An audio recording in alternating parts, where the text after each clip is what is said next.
Одан кейін тағдырда мәжбүрлеу. Мысалға тағдыр мәселесінде көп сұрақтар қойылады.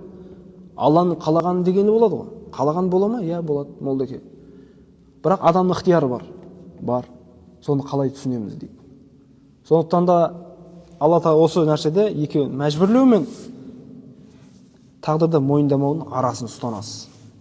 Тағдырға бірақ көп бойлап кетсек, оған қатты кіріп кететін болсақ, көбісі адасып кеткен.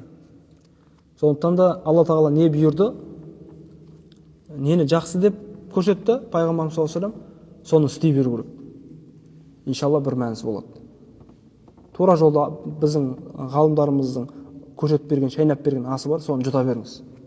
Бір мәнісі болар иншалла. Бірақ оны тағдырда қалай болады екен, анау болады ма екен, мынау болады ма екен, жазып қойса бізде ықтияр бар ма екен деп айтсақ, онда біз көп күрделі мәселеге ілініп кеттік, өзіміз көтере алмайтын нәрсені алып қойдық, жүктеп алдық өзімізге. Қазақта айтады ғой, өзің көтере алмайтын шоқпарды беліңе байлама дейді. Ондай өзіміз көтере алмайтын шоқпарды белге байлаудың қажеті жоқ.